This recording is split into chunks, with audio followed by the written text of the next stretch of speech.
Shalom saudaraku yang dikasih Tuhan Yesus Kristus. Hari ini kita sampai pada hari keempat penciptaan. Hari ketika Tuhan menata waktu musim dan irama kehidupan. Kiranya firman ini membawa ketenangan bagi hati kita yang sedang menantikan Tuhan. Kita akan membahas tema Allah menetapkan waktu dalam hidup kita. Bacaan kita hari ini terambil dari Kejadian 1 ayat 14 sampai 19. Demikian bunyinya. Berfirmanlah Allah, jadilah benda-benda penerang pada cakrawala untuk memisahkan siang dari malam. Biarlah benda-benda penerang itu menjadi tanda yang menunjukkan masa-masa yang tetap dan hari-hari dan tahun-tahun. Dan sebagai penerang pada cakrawala, biarlah benda-benda itu menerangi bumi. Dan jadilah demikian. Maka Allah menjadikan kedua benda penerang yang besar itu, yakni yang lebih besar untuk menguasai siang dan yang lebih kecil untuk menguasai malam, dan menjadikan juga bintang-bintang.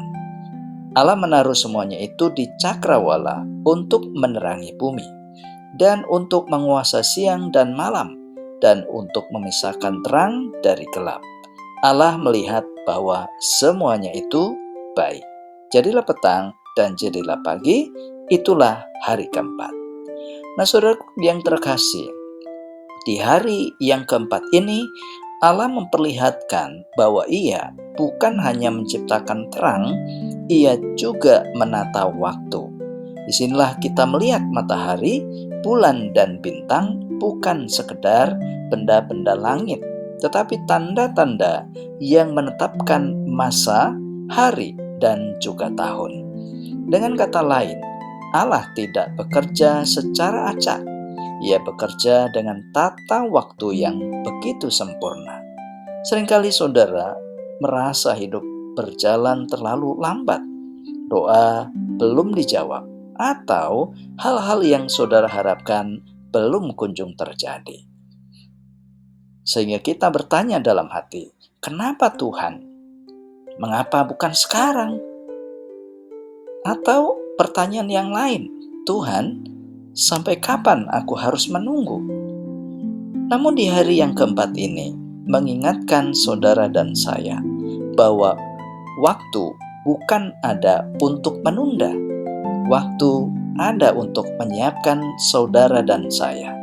Allah tidak pernah terburu-buru, tetapi Ia juga tidak pernah terlambat. Ketika Tuhan menaruh matahari di siang hari dan bulan di malam hari, Ia sedang menunjukkan bahwa hidup ini memiliki ritme. Ada masanya terang, ada masanya gelap. Ada masanya untuk bekerja, ada masanya untuk beristirahat. Ada masanya menuai, ada masanya untuk menanti. Dan lihatlah, Allah melihat semuanya baik adanya. Nah saudara, mungkin saudara merasa sedang ada di dalam kegelapan malam. Masa yang sepertinya gelap dan penuh dengan ketidakpastian. Tetapi perhatikan, bulan dan bintang tetap bersinar di malam hari. Artinya, bahkan dalam masa yang saudara anggap gelap sekalipun, Tuhan tetap menyediakan terang untuk menuntun langkah saudara. Tidak ada musim yang sia-sia, tidak ada waktu yang terbuang. Setiap fase kehidupan kita ada dalam kendali dan pengaturan Allah yang begitu sempurna. Jika hari ini saudara sedang menunggu jawaban, jangan menyerah. Jika saudara sedang menanti pemulihan, tetaplah berharap. Jika saudara sedang bergumul, percayalah bahwa Allah sedang bekerja saat sekalipun terlihat diam. Allah yang menetapkan matahari, bulan, dan bintang juga menetapkan waktu pertolongannya bagi saudara dan saya. Mari kita berdoa. Tuhan Yesus, Engkaulah Allah yang menetapkan waktu bagi segala sesuatu. Ketika kami menanti, ketika kami tidak mengerti, kuatkanlah hati kami ya Tuhan, supaya kami tetap percaya bahwa Engkau bekerja dengan sempurna. Tuntunlah hidup kami dalam setiap musim hidup, dan nyatakanlah waktu-Mu yang terbaik bagi kami. Dalam nama Tuhan Yesus, kami berdoa. Amin. Saudaraku, bukalah hati dan tangan saudara, dan terimalah berkat Tuhan. Kiranya Allah yang mengatur musim memberikan damai dalam setiap langkah saudara.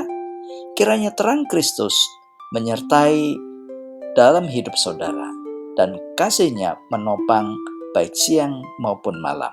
Dan kiranya Roh Kudus meneguhkan saudara untuk berjalan dalam setiap waktu Tuhan yang begitu sempurna.